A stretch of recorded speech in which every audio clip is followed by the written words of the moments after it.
Hey everybody, welcome to the Tomfoolery podcast. My name is Tom, and today I am interviewing William Su. The theme of this conversation is curiosity and exploration. William Su is a movement coach from Bali, Indonesia, and over the course of his training career has progressed to extreme strength and extreme movement. I find this absolutely fascinating. Those who push their bodies to the limits, I think, are real pioneers of human evolution. And it's very, very powerful to see these things being done, because it doesn't just inspire me to progress my body, but it is inspirational to progress my mind, to think further, to think outside the box. And I hope you will find the same from this conversation. This was a very enlightening conversation, and it is something I've been looking forward to. I was so excited to talk to William, because as a coach myself, I find it incredible that he is teaching people to progress to these levels, coaching extreme movement. And this is a topic that we cover in this conversation. His approach to coaching, his approach to training, his background and history through his training career, what has led him to this point, where he wants to go in the future. And we also just kick back. We have a real cool chat about a lot of different topics. We get into some more personal, thought-provoking and spiritual ideas as well. There's a lot to be learnt from William. There's a lot to be learnt from this conversation, and I again want to thank him for his time and his generosity. Without further ado, please enjoy the episode. Hey man, Hi Thomas, how's it going? it is a pleasure to meet you, dude. It's a pleasure to meet you. Like, I saw your video of the 100-kilo dip, and my entire outlook on life changed. I was like, this is something else, you know? But Right. What made it so special to you, I guess? What made it stand out for you? that's shit. Like, you feel like the human body shouldn't be able to do that. Like, you hear the stories of the women who can lift a car off a baby. Hmm. I reckon, worst comes to worst, I imagine, with how much training you've done, you could lift an airplane if you wanted to. No, of course not. I I don't know. really, For me, I didn't see it as impressive to be honest. So I've seen other guys lift way heavier. I've seen guys that lift 150 kilos, 160 kilos. Obviously not to that depth, but I don't know. To me, I was just like, oh yeah, 100 kilos, kind of a PB for me, so that's cool. I'll see if I could do more later, type of thing. But yeah, when I kind of received all the comments and views, I was like, holy shit, why are people so kind of making all these kind of crazy comments? I thought this was pretty not normal, but nothing too crazy. So yeah, it yeah, was quite interesting. I think it's an interesting thing when you're kind of used to being able to do what you do. It becomes your normal, right? that's And exactly so for right. other people, it's like, dude, you're fucking crazy. I'm like, well, what do you mean? I'm just training, man. I'm just like, yeah, I'm just training, just doing different stuff, that's all. So yeah, it's a different kind of outlook, I guess. It does become your life. I've been bodybuilding for 10 years, and people look at me like, man, how do you do it? How do you have a motivation? It's like, I'm not motivated. This is just what I do. It just becomes so Mm, normal. You don't think about it, I imagine. It must be a long build up as well, because you don't just hop into holding a 20-minute hang with 50 kilos between your legs. There's a build up to that as well. yeah, for sure. It's a build up, and I think it kind of started off with my friend. We were kind of just playing around, just experimenting, just see who can hold the longest, just a bit of friendly banter. And then Mhm. I don't know, I kind of like, oh, this is actually quite interesting. I want to explore this and see where it takes me. And so I was playing around with it, doing single arm hangs, two arm hangs, alternate hangs, just to kind of see what I'm actually capable of and how can I actually hang for longer? What are the type of things do I need to do? And how's my body responding? Is this going to help me with my shoulder injury that I currently have? So yeah, it's kind of like a whole exploration process, which I think is most of my training is a whole exploration process. for I sure. can see So that yeah, for that sure. was, that was definitely an interesting one for sure. That 20-minute hang, I literally did not expect to hang for 20 minutes. I swear to God. Yeah. I was probably aiming in my head for like maybe 8 minutes. I was like 8 minutes, 10 minutes tops. And I kind of got to the 10-minute mark. I was like, this is actually not too bad. I think I can hang for longer. Let's just try it out. You know, I've met my own expectations. Let's just see how it goes. So I was hanging. And my hands weren't as sore as I expected them to be. They weren't Mm. as fatigued as well. Obviously, I couldn't hang as long on each arm, but yeah, I was like, oh, this is super surprising. I think it was also because my adrenaline was just so high as well. Like my fight or flight was just on. So I was just hanging until I was like, oh, I actually think I can reach the 20-minute mark. And so I Yeah. did it, I reached it, and I was like, holy shit, I reached 20-minute mark. And then after that hang, I swear to God, I was like dead for the rest of the day. My central nervous system was fried. My hands were all crampy. I couldn't grab anything. My hands were painful.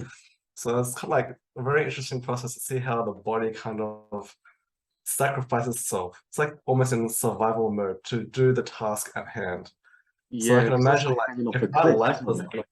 yeah, so if my life was on the line, like I'm pretty sure people could just do amazing things. Mhm. Like if you actually were able to tune into that fight or flight mode where your life was at stake, you could probably do some crazy shit. For Yeah. sure. What Uh, leads you to be able to hang for that long? Because like I've been trying to work on it. Like I got to the point when I was doing a prep, I was like maybe 10, 15 kilos lighter. But I was able to start doing like single arm pull-ups. That was all fine and stuff. But since then, I can't hold on to a bar for more than 20 seconds, you know? Like what's the kind of process to be able to train your body? Do you think it's all to do with the nervous system, or is there like a lot of muscle work that you've had to train as well? mm, I think I had a somewhat of a base to begin with Mm, because I've been training for, let's say, give or take 14, 16 years already. And so everything that you do, like you train, you grab, you pull, it involves gripping to some degree. yeah. And so I think I just got grip strength or decent grip strength, where I was able to hold for one arm for maybe like 20, 30 seconds. But for me at that time, it was not easy as well. I mean, for the most part, my hands were hurting. Like just feeling the skin kind of like crunch up. I was like, oh, this is so painful. Like, why am I doing this? I think that was the biggest obstacle and hurdle for me was trying to figure out a way where it wouldn't hurt. Because when it does hurt, that just throws everything off. It's just a massive turn off. It's like, I can't do this. Like, no matter how strong you are, like if you feel that kind of pain, it's just like, ugh, I can't hold it anymore. Yeah. So yeah, once I kind of overcame that obstacle, hanging wasn't actually that hard. It's a lot of mindset for sure, but I think you can actually do it if you just put your mind to it. And you know, if you just hang every day, you're gonna get stronger anyway, just gradually. It's like progressive overload. Like Yeah. anything, you just keep doing it, you'll get stronger. So I don't know, for you, I think for you, you can only hold 20 seconds, but maybe by the end of the month you hang every day. I'm sure Mm. I guarantee you could hang for easily like 3 minutes for sure. There was this time that a friend of mine, he just walked up to me in the gym and was like, if you hold on to that bar for 2 minutes, I'll give you £50. I couldn't do it, man. The money wasn't Yeah, enough of an incentive. I was like, nah, I'm not going to get it. But it is maybe that mindset thing. You have to believe in it, you know? I think that's what it totally. moves that nervous system for sure.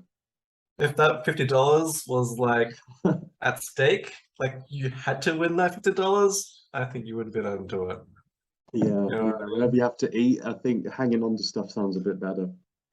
what I mean? Something that um, I really wanted to ask, and this is a really important question, is tell me Mhm. about your tattoo, man. That tattoo is absolutely mad. Ah, tattoo. So that's a kind of a long story, actually. So me and two friends went to camping. We were doing some glamping, Mm, and our intention was to take some psychedelics. I took some LSD, my other friend took some mushrooms, and we just decided to just go there into nature, take some psychedelics, just chill out and see where it takes us. And so at that time, actually, I was breaking out in a lot of allergic reactions. Like I was having all these kind of bumps come out. I couldn't really figure out why. And so that had been happening for about a year already. And it would just happen sporadically. I thought it could have been food, could have been stress. But anyways, back to the story. we were taking psychedelics, it was at nighttime, it was all good and well, we're tripping, having fun. And then I got to the point where we had to eat. I was getting hungry. And the restaurant, the closest restaurant, was about a 5-minute walk. And that was the only way there. And we were like, holy shit, are we gonna like eat? And we were debating this like for like the next 20 minutes. Like, are we gonna eat? Are we gonna make it? And we're just laughing our heads off. And we're like, okay, we really need to eat. So at that stage, I was completely like gone, like to the point where I think I took too much. And so I could not really control anything of what I was doing. But somehow I managed to get to the restaurant after like this 5-minute trek. I found myself wearing like this blanket over me. And I can remember at the time, I was like, oh my God, I feel like a wizard right now. I was just totally tripping. And then I went to the restaurant and there was people everywhere. And this is where I kind of freaked out. I completely freaked. I was like, oh my God, there's people looking at us. We're not normal. We're tripping. And I was doing my absolute best to try stay normal. But I was just looking at the menu. I swear I was looking at the menu for like 10 minutes. And people just staring at me like, holy shit, I am not normal right now. And so I got to the point where I was trying so hard to control that eventually I broke out in a allergic reaction. And so I was like, holy shit, this is kind of a wake-up call. It's like, this might be part of the reason why I'm actually breaking out in these reactions, which I couldn't figure out before. And so for me, it was kind of like the idea of trying to control everything in my life. And so, and because of that, because I control things external from me, it would stress me out. And so it was kind of like my body's response to just let go, because I couldn't let it go. So it let go for me in terms of just breaking out. So I break out in this allergic reaction in my lip, and it was massive. And I was just like, oh, this trip is so shit. I got an allergic reaction, my lip is all blown up. And yeah, so that realization was I need to kind of just let go of everything and just be in flow, like be in flow with everything in life. Like if something comes, something happens, don't attach onto it, don't hold onto it, just let it be, you know? So it's kind of like you control things internally, but you can't control things externally. So this is kind of what this tattoo kind of represents, is that the whole kind of that flowy pattern, just everything is kind of connected and it's just flowing. So that's kind of the reason behind it, it's just flow. I absolutely love abstract tattoos, like the way it moves with the body as well. That's the new kind of tribal, in my opinion. You know, the way it like moves with the body, it's absolutely fascinating. Like I really like how it goes onto the finger as well, because I see so many people with tattoos, they're afraid of like they always cut it off at the wrist and Oh, stuff. wow, you got nice tattoos too. Yeah. Half your hand. My reason for like getting these is I only have tattoos on visible places. I've got like one on the back of my head. I've got like my ear done and some on my hands and stuff. And that is because I don't want to like cover any of my muscle and things like that. Because I see like tattoo and muscle as basically the same thing, right? And like I think you can have like really nice muscle. As soon as you put a tattoo on it, I think it destroys the look. But then the muscle also distorts the tattoo and stuff, so it doesn't fit for me. So I was like, you know what? Yes, I'll just black out my fingers instead. That's the better option. With the letting go point, with the letting go point you mentioned, that's really cool. Like because you see people looking at you all the time, and you do feel like that kind of anxiety and pressure and stuff. And I got this tattoo on the back of my head here. Oh wow, nice. That is a way for me to really confront shame, I guess, because that's what it means. It's the title of a book that in Japanese is called No Longer Human, and it's about this man who has had issues with like shame his whole life and everything like that. And I realized after reading the book, this is what I've been feeling for so long. So having that on my head, it's like I can't avoid it anymore. Like I can't run away from this. I just have to completely accept that people are looking at me, that people think things about me. And I love that you can really do your own thing with your body, and then people just have to accept it anyway, you know, and like that full acceptance thing is really powerful. For sure. And I think at the end of the day, like, even if people do judge you, it's like they'll only think about that for like a few seconds and they're gonna forget about you anyway. Because people are just too concerned about their own life, you know? So at the end of the day, it's like it doesn't mean anything. You just do your own thing and yeah, just don't care. They're gonna forget you anyway. So you whenever you were on that trip, like you were on acid, but your friend was on mushrooms. So like your friend like obviously came down first and was like a lot more chill eventually. So like did he have to end up looking after you or were you still both like pretty Yeah, chill in that state? that was funny because it was actually my friend's first time on mushroom. That's For why he real. did mushroom. He wanted to do something a little bit more gentler, and I actually like doing LSD, so I was like, yeah, I'll do LSD, you do mushroom, and I'm gonna be the one taking care of you. That's what I said to him. I'll take care of you, I'll look after you. And actually, he's the one that kind of took care of me, and I was like, oh man, I'm sorry, dude. Like, this is your first trip, and I didn't expect you to be the one that's looking after me. I thought I was Yeah, gonna, take care of you and stuff like that. that's a But yeah, bonding it was fun experience. nonetheless. Yeah. Yeah. There was this time I used to host like I called them like full moon parties, right? Because I'd have a All bunch of right. my mates come over on the full moon and we'd take like stupid amounts of acid and me being me, I would always take the most. So I was on like 500 micrograms and I had to be the one that was like babysitting these people, right? Because I was still like Yeah. functional. So they're like, oh, can you order the Dominoes? And I was like, so like calling the Dominoes on like 3, 4 tabs of acid, trying to roll joints, that didn't work. Like, Yeah, yeah. wow, like Uh, it's interesting how like differently it affects people. And have you oh noticed yeah. it's always been a very similar effect for you because you like LSD. I've got PTSD from acid. Like the way Oh, it goes like out rather than in is a bit more tough for me. Like, do you find it's very easy on your mind? I wouldn't say it's easy on the mind. I think it really depends on how much I take. Mm. If I take too much, it's too overwhelming, and I can't shut it off. Even though no matter how hard I try, it's just constant. Like eyes closed or eyes open. It's just constantly happening. Something's always happening, and I think it's cool, for the first hour or two. Yeah, But when after that, it's it's just, like fuck, it won't end. it's like I'm so tired right now. Just leave me alone. Yeah, Yeah, I think it really depends on how much you take and I guess who you're with and where you are. I think that's super important. I think if you're in a space where it's not that safe and you don't feel safe, it's just where it's just like it's horrible. that's really Yeah. true. Like, I don't think I ever realized how unsafe I did feel. But whenever you have that kind of like inner peace and things like that, I think that really brings out the best of it because it's a magnifying Mm. glass for your thoughts. Yes, And it like, is. see, whenever you've got like so many people around you, I never realized like how sensitive I was to people until recently. But if there's so much interference, I think that can really throw you off. Like a Oh, one-to-one for is sure. definitely my favorite for For anything, sure. you know.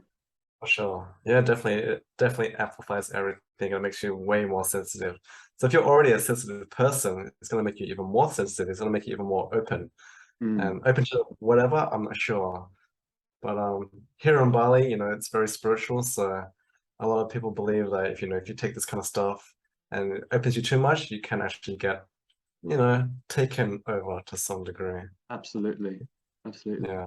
So, like your training, you mentioned is all about like exploring and experimenting, and like just from speaking, you're doing that with your mind as well. Has this always been a trait for you, where you are very open to experience? Like, what was it like growing up as a kid? Were you very out and about trying to do stuff, or Hmm.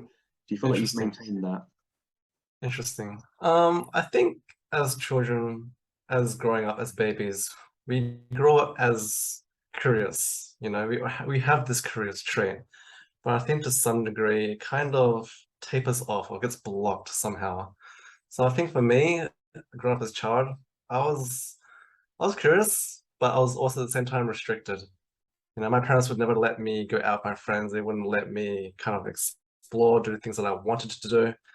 Um, so it was very interesting in that aspect, because when someone stops you from doing something, you naturally want to break those rules. You naturally want to do the opposite, Yeah, right? So it wasn't until kind of when I was maybe 18 years old where I could actually do things on my own. And so I felt like, okay, this is where I can actually explore. This is where I can actually open my mind. This is where I can actually do things on my own. So I think prior to that, it was just very limiting. My childhood, my teenage years, it felt like, I wouldn't say jail, but they were just trying to look after me. They were just trying to take care of me in the best way that they knew how to. That's just parents. yeah, Yeah, I think for me, I think as a child, as someone that's new, it's learning, it's super important to actually explore your curiosity. And so I think it wasn't until maybe the last 3, 4 years that I really kind of opened up my mind. Okay. I grew up in Australia, and Australia's a very, I wouldn't say it's a closed country, but it's not the most open in terms of the people there. And I think it's also because of society there. You have the government looks after you, there's structure, everything's all built, everything's all there for you. So even if you are sick, you have healthcare, it's paid for you. Even if you don't have a job, you have the government to help you with that. So there's no level of needing to survive, because Yeah. you will survive, right? But when you kind of go out to a place where it's not so safe, which is the reason why I came to Bali, is it opens your mind up to something that's completely different. Like you have to think about so many more things that you wouldn't have thought you'd need to think about living in a place that's so safe. So here in Bali, it's like I moved here with my partner at the time. I didn't know anyone, I didn't have any friends. We broke up shortly after that, so I was on my own. And so it was Nice. a really tough time for me, super tough time. Yeah. Like I was just got here for 2 months, don't know anyone, don't know the language, my family's not here. This is the first time I moved over to another country. We brought a dog here, so it's like a massive move.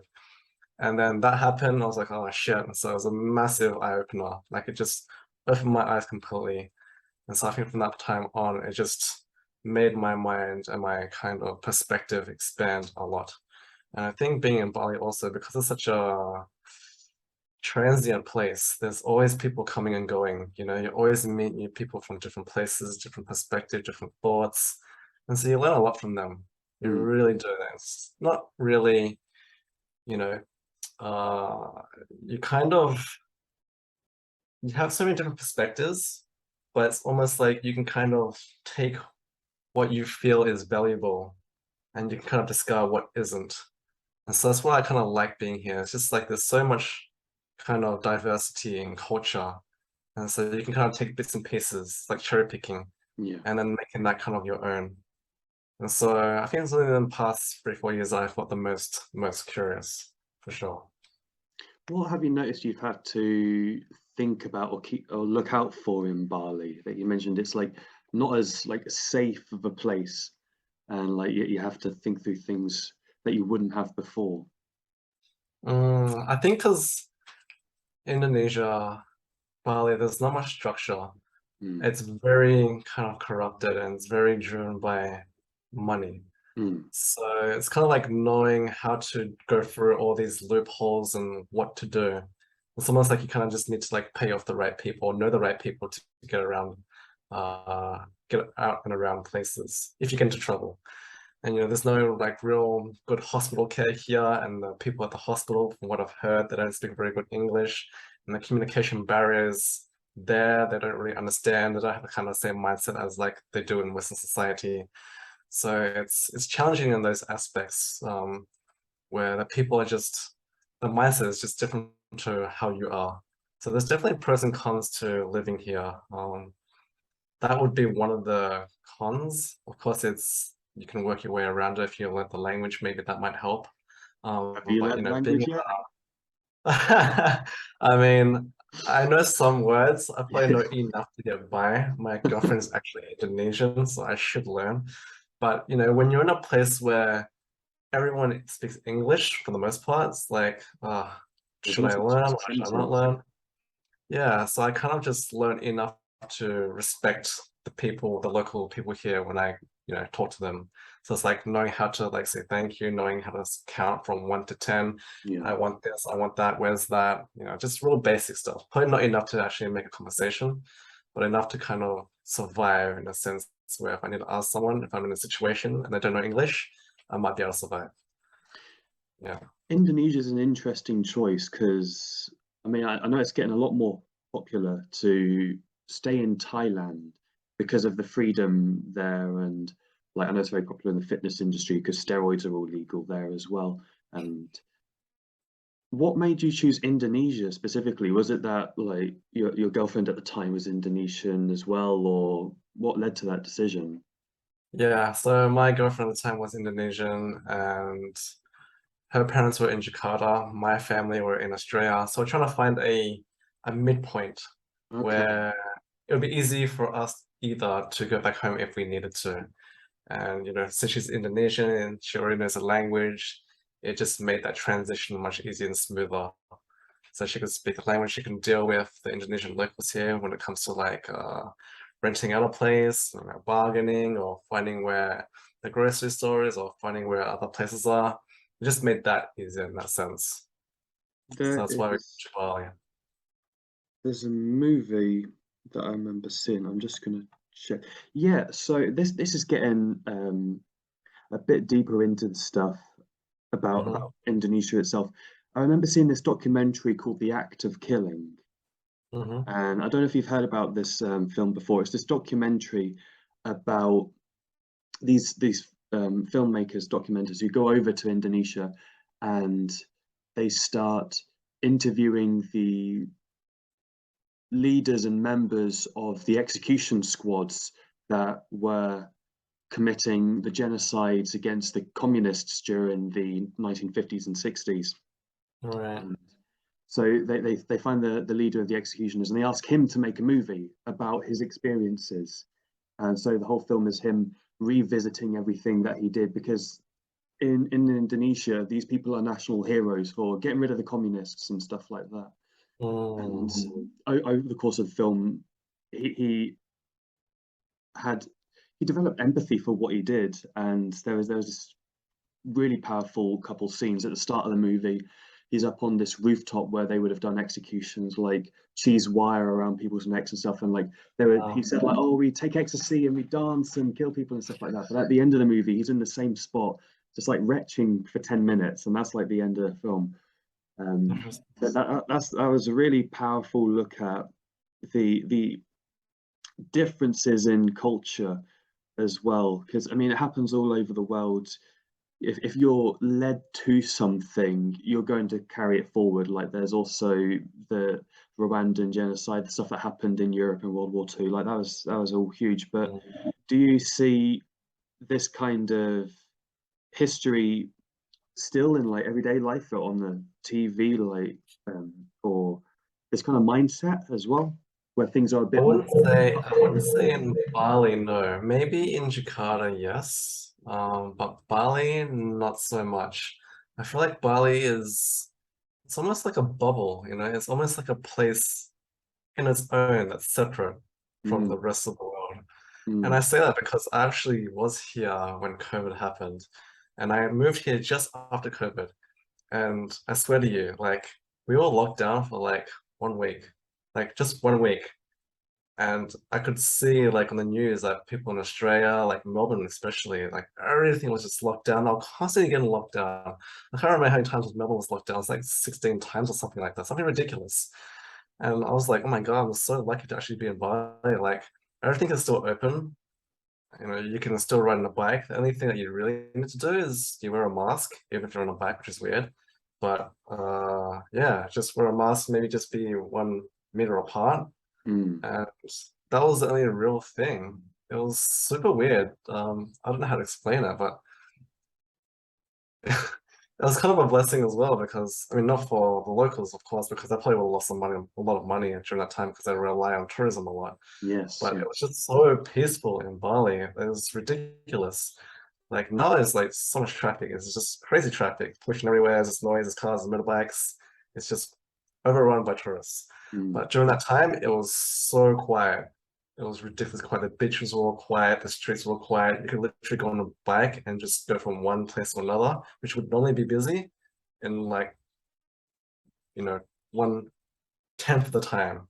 It was ridiculous. It was weird, super unreal. So that's why I said like Bali is like really is a special place in its own. It's like immune to stuff that's outside. So when it comes to that kind of question, I'd say no, I don't really see that in terms of the culture, the history.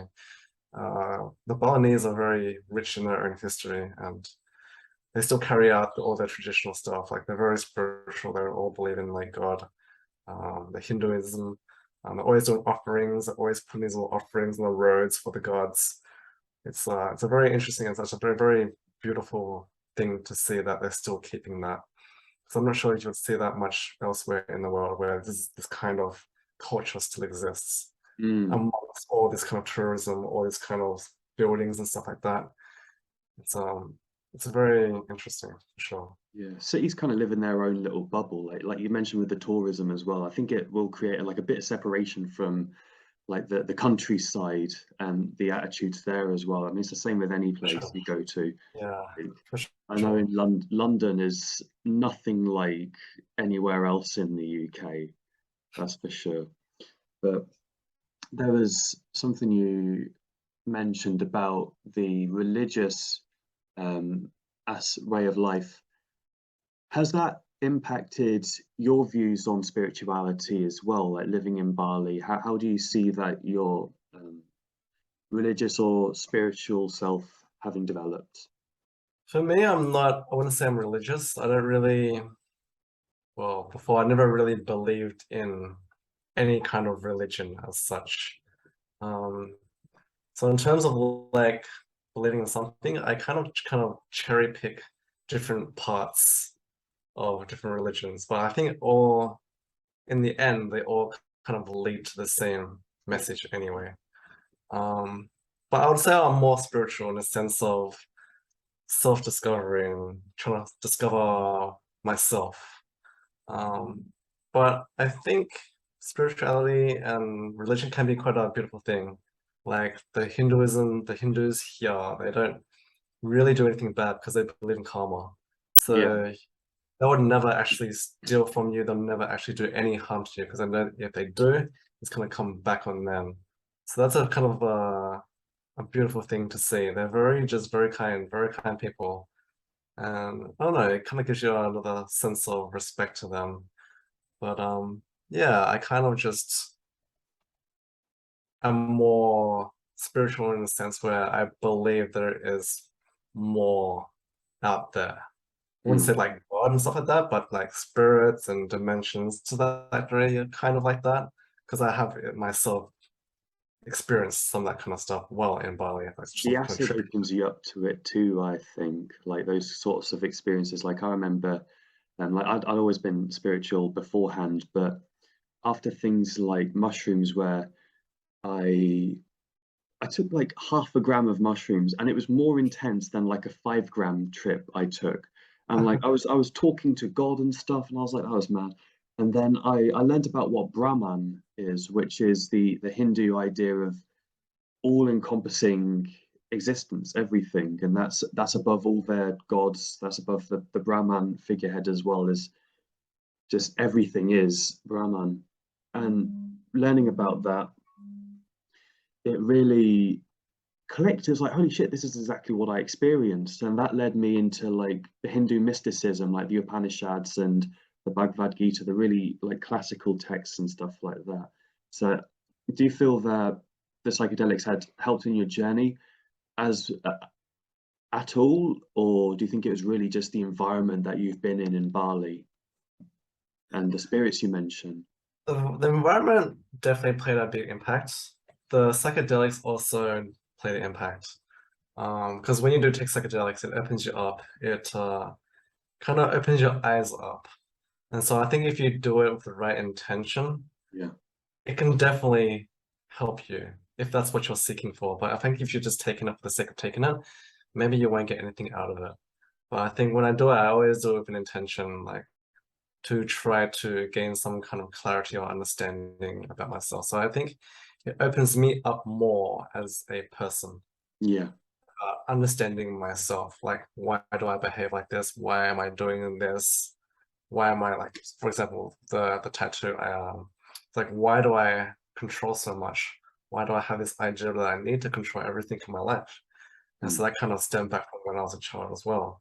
So it's like, oh shit, okay, so it goes all the way back there. So it's like, how do I then actually try to let go of that? You know, that's something that you had for such a very, very long time. It's like that kind of thing takes work though. Like it's constant. Because the thing is like I can sense it. Like I can sense this feeling of when it happens, like that idea of wanting to control something. Then it's like, oh, I can catch it now. I can catch it. I can let go of it, and then be at peace with it. So it's always something that you need to kind of be on top of, I think. So it definitely helped me in terms of being more, I can actualize things a bit better, be more aware of things that are happening in my mind, in my body, for sure. So we're running short on time before this meeting decides to cut itself off. And this feels like a big question in my head, but like you mentioned that you've experienced things like spirits in different dimensions and all of these places while living in Bali. What do you mean by that? I mean, I have experienced some things back in Melbourne, not to the degree of here, but I wouldn't say I've seen things, but it's more like messages, is how I kind of see it. So there was one instance where I was living in a villa and there was another villa next to me. And the landlord told me at the time, like, oh, you should not talk to these people at this villa because they're kind of like dodgy, they're dangerous and not good people. I was like, okay, I didn't really think much of it at the time, so I just left it. And I was actually quite new at that villa. So I was new at that villa, I was new at the area. And so as at nighttime, I went outside to see if that villa and another villa next to it actually locked their gate. Because I want to see how safe this is. Do they feel it's safe here? Because I felt it's safe. And I don't actually lock my gate. And so I went over to that neighbor's gate. And just as I was about to touch that lock, my bike alarm went off. It's a ding, ding, ding. At that time, I didn't know it was my bike alarm. Tingles, bro. You're giving me tingles. I thought it was just like their alarm. I was like, oh, holy shit. And so I kind of ran back to my villa and I saw my bike was going off. And I was like, fuck, why is my bike alarm going? It only goes off if you move the bike. It's one of those alarms. But my bike didn't get touched, there was nothing, but it just went off at the moment where I was just about to touch that lock. So I thought, oh shit, maybe it was like a message to like, or something was sending me a message I should not tamper or get involved with these people because it could be dangerous. That's so fascinating. Like you're giving me chills through my body. I've experienced stuff like this. Something recently that happened to me is I went around this guy's house. I was with my mate and this is like one of his family members. And then later on that night, I only said a few words to him, played a bit on his guitar, but he was like he sent me this documentary that was about like people telling their stories from all around the world. It's called Human. It's absolutely fascinating. It's the first thing that was able to make me cry in like fucking a year or something. So it's really powerful. But he just said like, "Oh, from your vibe, I think you'll love this." And I was like, "This dude had a perfect. This dude knows me just from sitting with me because it was like perfect. It was like, yeah, this is exactly what I wanted, needed, and looked for in my life. Like that kind of openness. I think you you can really dissolve the boundaries to things. Like you can feel those kind of, I guess, vibes or spirits, or some people even put like curses or magical protection spells on themselves and stuff like that. And I think like if you believe it, it does make it a lot more real because some things happen a bit too coincidentally to be coincidence, you know. Like you're always trying to find a what do you call it, a logical reason for something to Yeah, happen. But then it's like you get to the point where this is not logical anymore. Like you try to find it's like this does not make sense. So it's like, do you keep denying it or do you kind of try to slowly accept it? But I mm, think for me it's because I was my previous girlfriend, my current girlfriend, they're all kind of they see stuff, they can sense stuff. And so that's I've very always powerful. found Yeah. myself being surrounded by these kind of people. And like, why am I keep being surrounded? I'm not the type of person that can actually see or sense. Like I'm actually quite close in that sense, but the people that are around me, they can all sense that. And so it was very hard for me to actually believe them at the start, my first girlfriend. I was Yeah, with her for 10 years. And I think it was only until like the fifth or sixth year where I actually started to believe started her. to click. Yeah. But before that, I was just like, she's just crazy. She's just batshit crazy. And whatever that's called. Live a little bit. Might still But be I kind of crazy, but slowly, there's some reason to it. yeah, but then it was, I couldn't connect the dots anymore. I was like, okay, something is actually happening here.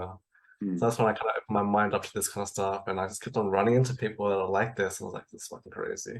mm. So yeah, it's very interesting. It's very interesting. Yeah, I think at some point I do want to be able to see, but they're like, "No, you don't want to be able to see. It's like a curse, like Yeah. this."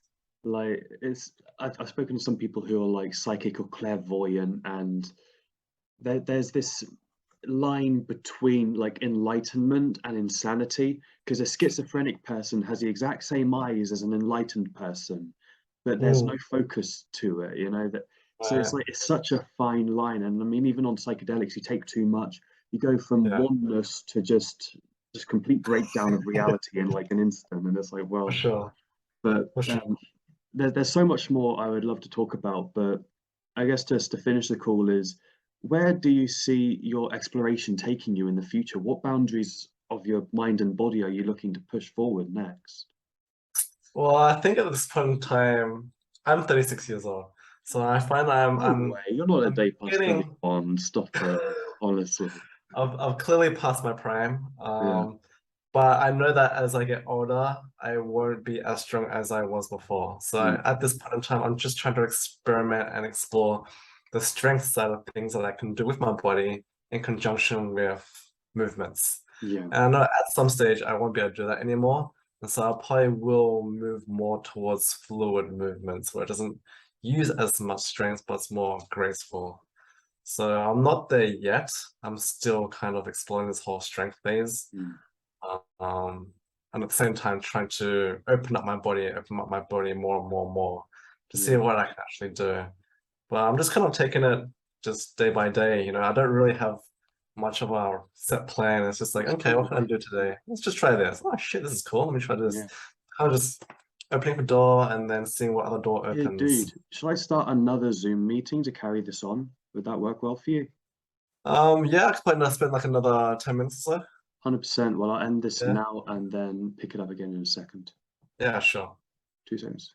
Talking about there's going to be a point where you can't do what you're doing and you want to move into fluid Yeah. movement. What does that mean for you? Because I'm a dancer as well as a bodybuilder, and I love following the guys that do all the crazy bendy shit, and like that's what I think about fluid movement. Like, but what does that mean for you? Mm. Yeah, so I think something like that, not played towards dance, but do you know something like Ido Portal? Patel? Ido Portal? No, I don't He's know like what that is. How do you Ido, spell that? he's a man. He's actually quite famous in the movement realm. Ido, Ido Portal, Portal, I think it is. Um, he used to Oh, be I a see. capoeirist, and he kind of moved more into like just fluid movements, random just kind of movements using tools, just body exploration. He still does some strength stuff, not so much anymore, but he's just more just you have to look him up. It's actually quite interesting.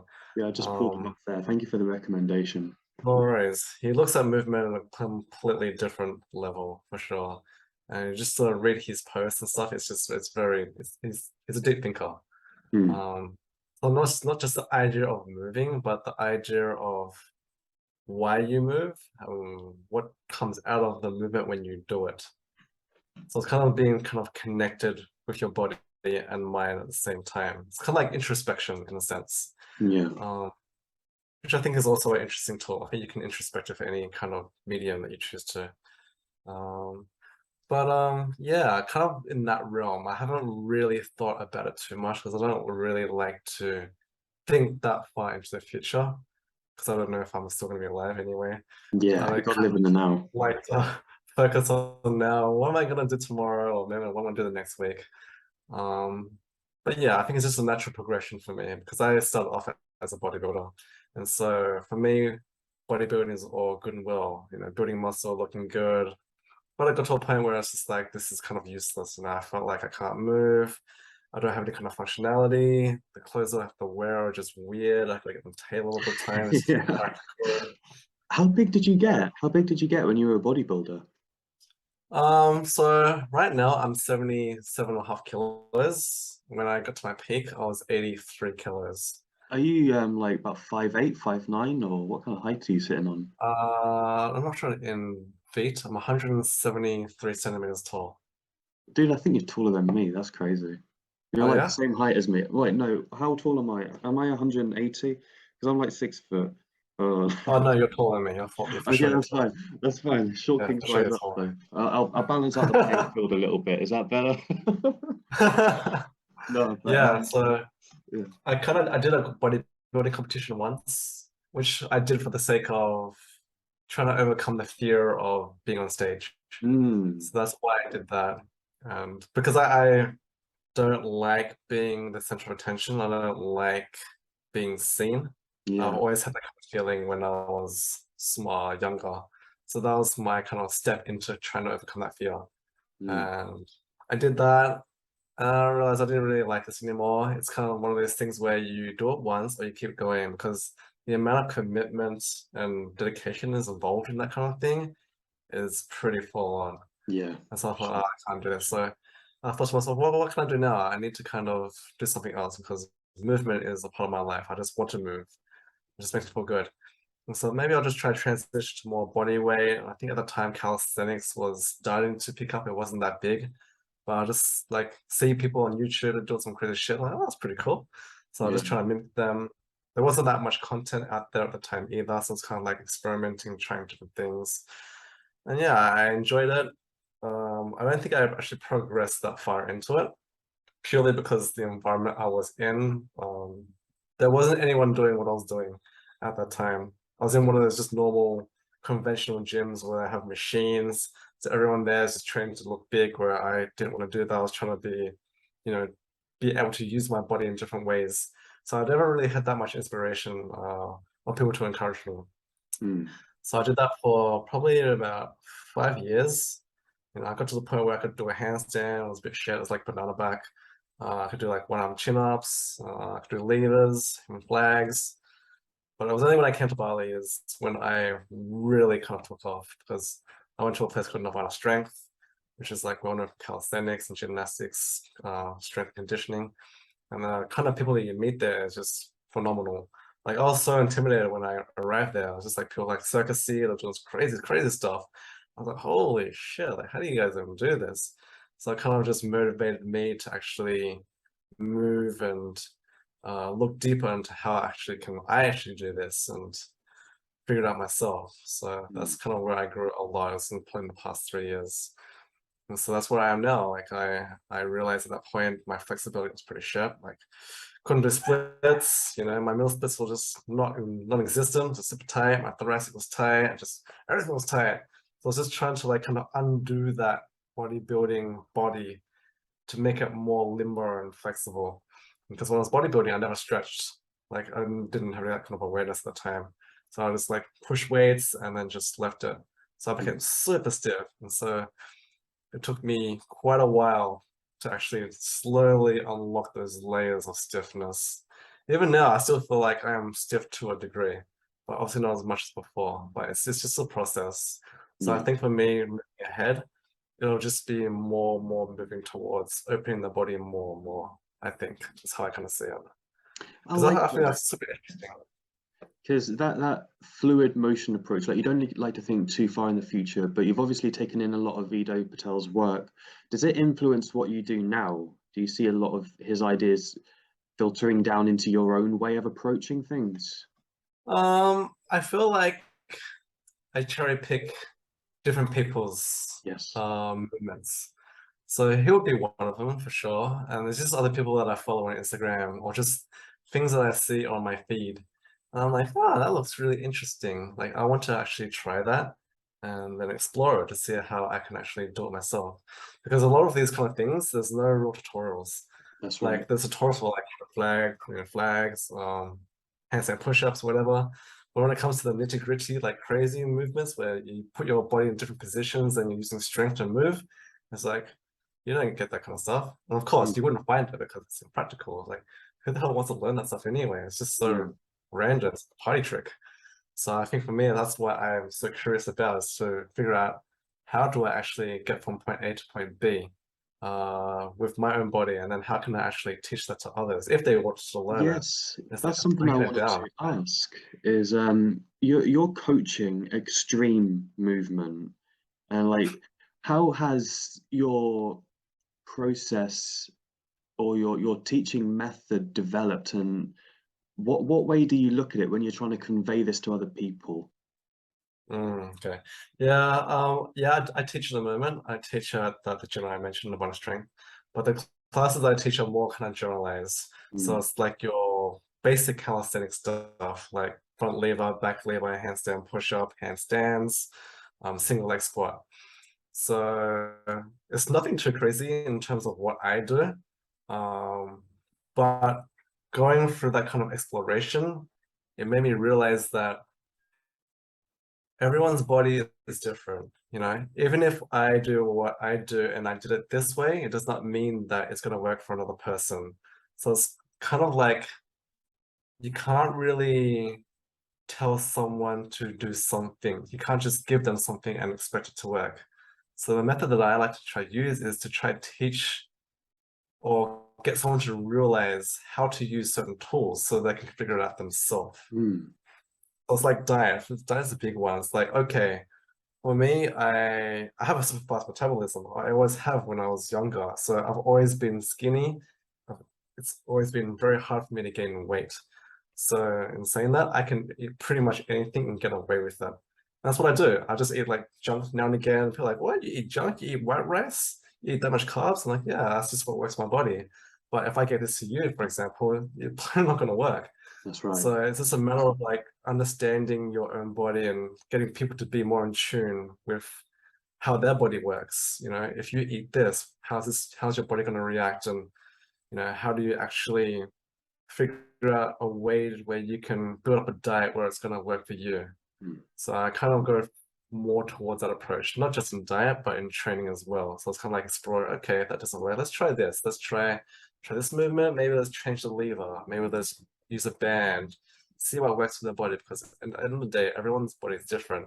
Everyone has different levers, you know, different lengths of the bones. So you can't just give a one size fits all approach. It just doesn't work like that. I would take a very similar mindset to you, and it's very reminiscent to me, what you're saying of the Kung Fu Panda movie, right? Because the whole essence of Kung Fu Panda is how does a self-taught master teach a self-taught master? Like you're teaching somebody to learn themselves, and I think that's the most powerful tool somebody can have. Like whenever you're forced to experiment and experience and cherry pick and be so analytical with things, you can really kind of deliver that to somebody else and like, okay, learn what kind of foods work for you, learn what kind of movements work for you. And it's such an interesting way of thinking. And I think that's what makes somebody an outlier is when you have to really figure it out on your own. It's just this entirely new pathway to pave. Something a bit more practical I'd like to ask is I'm trying to get my handstand right now. Do you have any like advice? Because I feel like somebody said my knees might be too straight and that's making me tip forward a bit, but like I can't get it right now. I can't get it at the moment. Okay, so when you look at a handstand, it's pretty much you standing but upside down, right? So it's not really a strength move. I Yeah, blew my I mean mind, you can right? make it a strength move Yeah, by doing handstand push-up, for example, but yeah. it's literally just a stacking of bones. If you can stack all your joints from your wrist to your elbow to your shoulder to your hips to your knees, your ankles, you could stay there for quite some time. Yeah. So the main issue that most people would have, especially males, is shoulder mobility, Okay. right? So if you don't have enough shoulder mobility, you're planching, you're lacking shoulder flexion, you will compensate in your hips and the rest of your body. And that's how you get banana back, typical banana back. So that's why it's easy for females because they're generally more open. It's easier for them to get into a handstand. That's why they generally have a nice line. But to give you any advice is if you're training for it, don't seek for perfection. Don't seek for a perfect line to begin with. Just get an understanding of what it feels like to be upside down and just try to find your balance, you know? Because once you find that balance and you've got a sense of balance and understanding, that's when you can correct yourself. That's when you can correct your line. Because if you just try to correct your line without balance, how can you correct it? You don't have the time to spend in an inversion to correct yourself. Because you're too busy trying to be straight, be straight, be straight. And of course, it's handy to do drills that focus on alignment, but not in a handstand position. So you can do this like on a wall, on the ground, or doing different tools. But yeah, the most important thing is just trust the process. Like it'll come. Just don't be impatient. Just listen to your body and just try to find that balance. Because once you find that balance, you have the time to work on fixing everything else.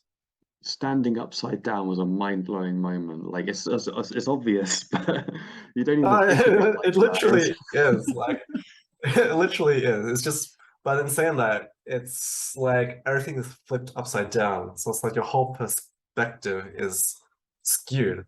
So you literally don't know where your body is in space. Where you think maybe you're in a posterior tilt, you're not in a posterior tilt. Where you're in shoulder flexion, maybe you're in shoulder extension, or something like this. Like something is just off. Where you feel like, no, I'm actually straight.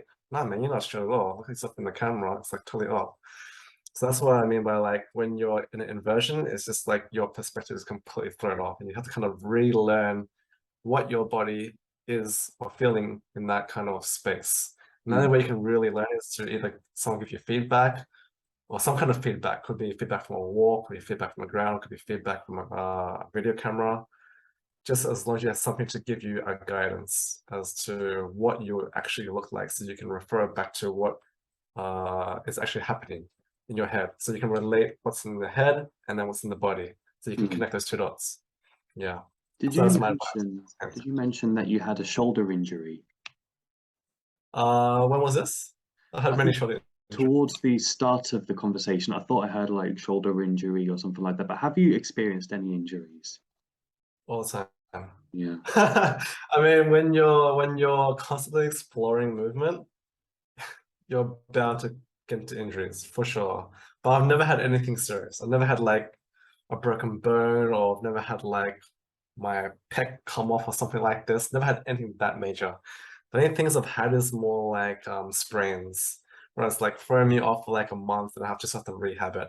Yeah. Stuff like that. Uh, Injuries is a very interesting thing too. It's like you cannot avoid injuries no matter what you do. And injuries are there to help you to grow as well, if you decide to see it like that. Because obviously if you get injured, there's a reason why you get injured. Are you pushing it too hard? Were you in the wrong position? Were you, I don't know, you must have been doing something wrong for you to get to that point. So it's like, can you actually go back and understand and figure out why you got injured, so next time you actually won't get yourself into that position again? So where a lot of people will see injuries as a bad thing, it's just like you gotta switch that mindset around. Like it's a blessing in disguise, to be honest. Like it's just gonna let you grow more. And when you have that experience, you can then give that experience to other people as well. Because you've firsthand experienced that, you understand, you truly understand to that specific injury, so that you can actually help others that have something specific or try to in the same sense. So that's what I found, because I've had so many injuries. I had injuries on my shoulders, my knees, my ankles, you name it. So I'm like, oh, there's some person's like, oh, I have this shoulder injury. So I can have a look at it and I can just do a bit of myofascial release on them, which immediately helps it. I was like, okay, so maybe you need to actually do this movement or this movement, whatever. So it helps in that regard for sure. Like being able to help others with their injury as well. So yeah, I've definitely had a lot of those. What's your approach to injury management? You mentioned like fascial release. Like, can you explain that a bit more? Yeah, so when it comes to injuries or any kind of niggles, I generally find, not all the time, but I generally find there's something tight, or there's something that's contracted or protecting, or just maybe overused. So I Yes. find that if I actually release a certain point, and it doesn't necessarily mean at the point of pain, it could be somewhere further up or down the chain. I hope that actually helps a person to regain a level of movement. But it doesn't necessarily mean they remove the pain. Sometimes it does. Sometimes they were just really tight and something was just pinching. So if like a pinched nerve, if I release the muscles around that pinched nerve, they don't feel that anymore. But you know, sometimes it's temporary, sometimes it's long term. But of course, I ask them, you know, if you do still experience pain, then it's probably you need to actually work on some imbalances in your body. Maybe this part is too strong or this part is too weak. You need to work on stretching this and strengthening this. Yeah. So I always go to myofascial release first as the first point before I actually do anything. And then just assess the body to see how they actually move. What is myofascial release? Because I've heard of like FST training in bodybuilding, but when it comes to like fascial release, is it just like squeezing the muscle in the skin, or like? It's kind of like deep tissue in a sense, Okay. but I like to do it in a way where I press a point, which would then shorten the muscle, and then with either me or them moving that joint. So, for example, let's say I have a point here in my tricep that is tight or tender. Yes. I want to pressure here and then massage it, and then I'll get the person or me to extend like this, and then come back. Okay. So whilst I'm actually shortening it, I get them to lengthen and shorten it. So it's kind of like releasing that that muscle in a Fibers sense. have to move through the pressure. Yeah. Correct. That's Correct. fascinating. Because if you just do a deep tissue, it might help, but you want to get them to move through that movement too, with that muscle of having pressure on it. I find that helps the most. So, like for example, shoulder flexion is a common one that I do with people. So it's like the thing that limits the shoulder flexion is like the pec minor or the lat. So I'll get them to lie on their back. I'll jam my thumb into their pec minor, and then I'll get them, or I'll do that, where I'll lift the arm up overhead like this.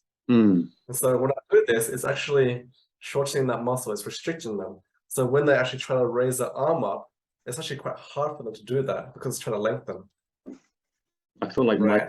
I've got a fucked up shoulder in this side. Like I'm trying to feel like it feels so much fucking harder here. Like it's like a rock. I noticed like see my front delt, it's like got an abscess or something. It's like you know when you have like a trapped a muscle or something, it like you have a cramp and it kind of like indents.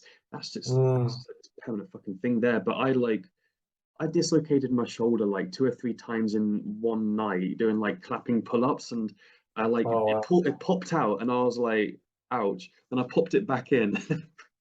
But like, No way. it's taken a lot of damage over the past couple years. Like, and even just trying it wow. there, like putting my thumb in, it's like, wow, no, that is incredibly tight. So it's like pushing it in and then trying to move it through. Is it like that, or You'd raise your arm up overhead because that's when the pec would be in a lengthened position. yeah, And so obviously if I do it now, it's fine. But yeah, once I apply pressure, it'll be really hard for me to get overhead. And so uh-huh, I'll do that for like 1 minute, and then you'll find like you instantly have way more range of motion. Like just like that.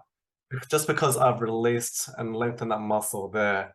And so once you've done that, for example, if you're doing handstands, that helps you to do the handstand. Because otherwise you might be just here as opposed to like here. And mm, because you actually have that part released, you can then work on strengthening the other side. So it helps you to maintain that range of motion that you just got. So it's not just temporary, it's more towards permanent. yes, So it's like you release this, which is your pec, gives you the accessibility to actually achieve shoulder flexion. Then you want to build up the strength and anterior delt, maybe the upper traps and rhomboids by actually laying on the ground and lifting up some kind of weight, just doing this, that kind of thing. Yeah. So that's I how I kind of like to approach this kind of stuff. I like that. I was heavily influenced by a guy called Eugene Teo, growing up. I Oh don't know if yes, you I know. know. He's Yes, you Australian, know him. yes. And I went to one of his lectures whenever he was touring the world and stuff, like absolute mind-bending, world-changing stuff. And Hmm. something I learned from him is about like flexibility and also the pain response as well. Like pain isn't essentially damage, well, isn't necessarily damage. It's your body's fear of future damage. So like the pain isn't like that something is wrong, but it's like your body telling you, hey, don't do this because something will go wrong. And that's Yeah. absolutely fascinating because I have a lot of pain in my shoulder, but since maybe 3 months ago, maybe a bit longer, I've been really progressing weighted dips. And I've been able to get to like 30 kilos for like 6, 7, 8 reps. And I can do it, but even just in everyday life, my shoulder's still fucking killing me. You know, so it's like all the time. I don't think it's from the dips either, because I saw what you did, those super deep ones. I decided to go Yeah. for like super fucking deep and 20 kilos. I was like, you know, this is doable. Like whenever I'm doing the motion, that it's not bad, but it's like my brain is still terrified. Somebody was watching me do handstands yesterday, and they were saying like, because whenever I fall, you do your break fall and stuff like that, and he was saying like, oh here man, that shoulder actually like it snaps in a lot quicker. It's like your body's really protective of it. And I think that's a really interesting point. Like with the flexibility too, it's like, hey, don't stretch that far because it's dangerous. But then whenever you get a muscle stronger, like I was in hospital for a week because I went into heart failure. Like when I was like 19, I had heart failure because of like bodybuilding drugs. But that's Wow. another story, right? But I was lying in bed, and this was probably worse than the fucking heart failure. I was lying in bed for a week, and then when I got out, I couldn't fucking bend over or sit down at all. It was agony, you know, and it took me getting like, okay, starting to do hamstring curls again. Then it all loosened up and felt normal, you know. That was so Yeah, for cool. sure. You just sit Pain is definitely an interesting one. Pain and fear is an interesting one. Interesting topic for sure. There's one movement I feel the most fear, that is box jumps. Box jumps, even though it's not that dangerous, it gives me the greatest fear, Yeah, to the point where it's debilitating. Because it's like you know that you can do it, but your body is like, no, don't do it. It's dangerous. mm. And then you always find people that always like to do these little baby jumps, and they just can't Yeah, force or they it's can't all bring the themselves same to do again. it. Yeah, Oh, it's just the worst. I experienced that I think maybe 3 weeks ago when I just revisited it. It literally fried my central nervous system because I was just constantly in this it's the flight or fear flight of it. mode, just trying to convince myself, couldn't do it, try it, couldn't do it. Oh, I was just like, man, it's the worst. Yeah, just that fear in regards to that movement, it's not good. But yeah, fears are definitely an interesting thing for sure. For What you sure. bring up about the box jump is really interesting. I want to talk about something. I want to hear if you've had experience with this too, perhaps with like training people or in the gym yourself. But I've noticed whenever I'm training clients, this is like completely subconscious, but spatial awareness has such a huge part to play in the way people do exercises. Because if you have like a cramped space, if there's like a box or a chair even close to you when you're doing like a squat, you're without even realizing it, you're so much more like cautious of like the box that's beside you, and it's like all this and that. You're not doing a good exercise, and it's like you move it out the way, and then they suddenly move like they're fucking, you know, been doing it all their life. I thought that was fascinating. Like your brain's Yeah, registering things you don't even know about. yeah, I think I've experienced something like that doing handstand push-ups. Mm. I think I was in a tight space and there was someone training next to me. And so I was much more, well, I have to be much more aware of where I am going to fall if I do fall. So it made me more cautious of really trying to control the movement. As opposed to if there was no one there, I'll probably be just much more free. I wouldn't care. I'd just do what I do. But knowing that there's a person there and knowing that I could, fall on top of them, it made me be more self-aware about actually where my body positioning is, make sure I do it correctly. If I do bail, how am I going to bail? Am I going to twist it much more? Am I going to turn much more? How am I going to do this? So Mm. yeah, I definitely have experienced something like that, but I try not to be around people. But it's definitely it's not a bad thing as per se. It's like how do you actually handle something like to that as well? But in saying that, it's like that's an external thing outside of you. So it's like you can't control that either. So when it comes to things like this, you can only control how you move. But then if that person actually does run into you, then you're screwed. You know what I mean? Mm. So that's the thing. It's like when it comes to like sports, where there's multiple people, some things you can't control. Like when you play soccer or rugby, you run into people, you hit people. You can't really control the outcome. Whereas if you're training by yourself, you can control to a certain level of degree. Yeah, so it kind of makes you be more aware, I guess think a little bit more deeply. Uh, and how does that actually affect you? How does that actually affect your movement? And can you actually overcome that? And can you actually avoid it to some degree? So yeah, for sure, I've definitely experienced something like that. Not often, but I have before. You seem like the kind of guy who is, you know, you like to say that you like to keep to yourself, do your thing, not be the center of attention too much. And do you find that like has been a thing with like your training as well? Were you ever into team sports, or has it always been a very individual thing for you? Growing up, the main sport I played was basketball. Mm. So I actually liked playing that, but in saying that too, like I was never the one to shoot the ball. I'd always pass it, always pass it, always pass it. Because I'm like, oh, there's people looking at me, I don't want to pass to this guy, so they look like that. So I was kind of like that. But if it was just me and my friends, there's no one else watching, then I'd be fine. You're just dunking on everybody.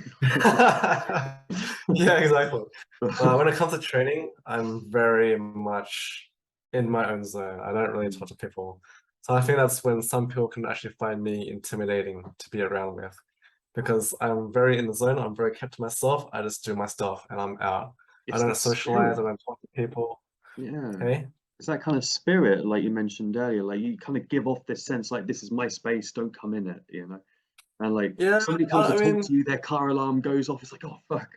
to some degree, but I mean, I don't mean to come off in a sense where I'm intimidating. It's just that I'm doing my thing. That's all. It's like this is my time to do my thing and try not to disturb me, type of thing. Because I know that if someone talks to me, I'm probably gonna end up talking to them for quite some time, and that's gonna affect my training. You know, I have a certain time that I like to rest for, depending on what exercise. If I'm working for strength, I'll just like to rest for 4 minutes. So if I'm working for something more hypertrophy, maybe a little bit less. So when I talk to people, that kind of throws that aspect off.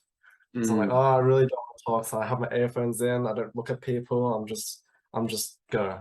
Yeah. So people find me intimidating in that sense. But actually, like if you actually talk to me outside the gym, I'm pretty alright. I think I'm pretty alright anyway. Yeah, you know, you're not bad. You're not bad. But see, whenever you're coaching people, as somebody who would be a bit more like introverted, how has your approach to clients probably Mm, changed since you started, or like the social skills you've had to develop, things like yeah. So I've only been teaching for 2 years, like coaching and classes. that? Before that, actually, I'm a graphic designer. That was my Really? job. Yeah, so I've been a graphic Cool. designer for since I'm 21, so 15 years. And so it's only in the past 2 years I actually transitioned towards coaching. And I got asked to, if I wanted to try to teach at this gym because one of the coaches was leaving. And at the time, I was just training at this gym, just doing my own thing, just, enjoying it. And like, oh yeah, we really like the way you move. Just wondering, would you like to try teach? And I was like, okay. I mean, in the back of my head, I wanted to move into this arena. I wanted to try and move more into fitness because I felt like I did need a career change, and I thought that was the most sensible path for me to make. And so I was like, okay, let's just try this. So I kind of did this internship with them for I think like 2 months, and yeah, I started doing the warm-ups for some of the classes, and I eventually started doing the classes, like teaching the classes. And for me, the first 3 months were the hardest because when you can do what I can do, people already have that perception that I'm a good coach. But that's not true, right? Being an athlete and coach is two different Completely things. different thing, So yeah. I was kind of like a double-edged sword. It's like, oh shit, people already validate me. They can already validate me and see me that I can do this stuff. But then for me, it's like, oh shit, can I actually teach this to people? And so I had this real high expectation of myself, which I always have had of myself. I'm very hard on myself. And I always get the feeling of people judging me. And so I was always very quiet when I was teaching. I wouldn't really have a very open voice because I didn't want to be heard, right? If I said something wrong, they're like, oh, they're gonna think of me, they're gonna think I'm stupid or whatever, blah, blah, blah. So it took me 3 months to figure out why or how to actually overcome this.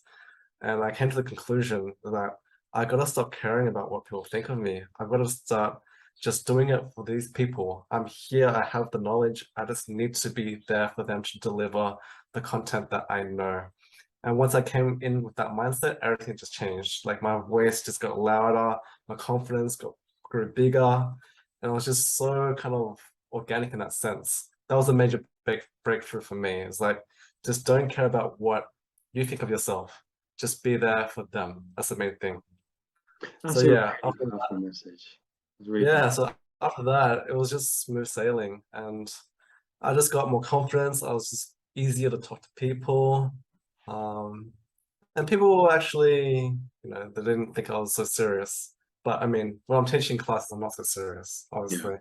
But when I'm training, I'm a bit more serious. But yeah, it's definitely helped in terms of people skills for sure. Um, it's made me more, I wouldn't say extroverted. I'd say that talking to people is easier, but it does still zap my energy. I feel like if I meet maybe 3 people a day and I talk to them for 1 hour, I'm zapped. I need to go home and recharge, you know. People don't give me energy for some people. Like some people actually love talking to people and they get energy out of that. For me, it's like it's taking my energy. So I feel like I can't do this too much. Yeah, but it's definitely helped with my people skills for sure. Yeah. I would be the kind of person that gets energy from people. Like I love talking to people, learning people's stories and stuff. There's this website called Omegle that I like to go on a lot, and it's like a chat roulette thing, and you can find people from all over the world. Like even like last night, I met this woman who had just had a kidney transplant, and she's like an influencer who talks about her health and fitness. And straight Nice. after that, it was this dude who is in the Hells Angels, and he was telling me things he isn't supposed to tell me. But like he was also telling me about his car crash and how like his entire bicep got ripped off, and he was showing me about how they like repaired it and things like that. So much perspective, you know, and that's what really gives me the energy is like hearing people's thoughts and like those new perspectives and like the cherry picking thing. Like get stimulation is like it's great for me. Like For sure. I think especially if you meet the right people in the right energy field, then it makes it much easier. For me, if I talk to the people that I can actually get value from, then like, oh, this is actually all right. Like I'm awake now. Like it's I a feel like I can feedback. work yeah, for sure. But if I'm just talking to people where it's just like nothing, then I feel like what am You I have doing to here? give Kind of thing. everything, and like you're basically running the show. Like I've been in relationships like that. It's like I'm doing all the work, and it's just like Yeah, it took me exactly. months to recover after that. It's crazy. For sure, for sure. Yeah. With the coaching, final question, with the coaching others, how has that impacted your own approach to self-mastery and like perhaps coaching yourself or the outside inside perspective? Yeah, so it's like everyone's different, right? And even when you cue them, they have their own understanding. So if you say like posterior tilt, they might not get that, right? So you might have to cue them in a different way. So because I know that now, it's like you need to constantly explore different ways of doing things so you have more tools to play with, more tools to actually explore and actually try to give to other people. Because it's the same concept, like there's no one size fits all type of thing. So it actually makes me grow as a practitioner because I have to actually constantly grow myself, try to explore different things so that I can come back with more knowledge and then try to deliver that to the person that I'm coaching. So definitely teaching has helped me to explore even further, for sure. Yeah, I think teaching has helped me to learn as well. You know, not even Yeah. with the direction, but with like openness and things. Yeah. Otherwise, you become too dogmatic and you become too comfortable with what you know. But it's important to keep constantly upgrading your knowledge and to challenge what you do currently know, to see what is different, what can come out of it, how can you do things differently. Because I believe at the end of the day, there is no real right or wrong. It's just what works, what doesn't, what is efficient, what's the best way to get there for this person, their body type, and their mindset. So it's just like a puzzle. You just need to be able to try to figure out what that puzzle is. So that's how I kind of see clients. It's just like, you're not always going to give them the right program, the right exercise, but it's always a matter of tinkering it along the way for that individual person. Yeah, so it's just tinkering, figuring out, tinkering until you find something that actually works, and then homing into that point. Yeah. I love that, like that there's no right or wrong, and like that ties into the spirituality side of things, because the biggest influence for me with like my approach to I guess you could call it mysticism is that if God is infinite, then there's infinite ways to God. You know, there is no right or wrong. There is no way. It is just the doing. And like that's just been something I carry into everything, like trying to keep that really open mind, always looking for new ideas and talking to new people. But William, thank you so much for your time. It's been an absolute pleasure to speak to you and learn from you. And thank you hope you for have the time having to me. recharge after this before your next flight. Gonna eat some dinner, but yeah, that's my recharge. All right, man. Thank you so Thank you much so for your much. It's time. been amazing. Awesome. No worries at all. It's been a pleasure. All right. Thank you. Talk soon. Speak to you soon, bro. Bye. Bye.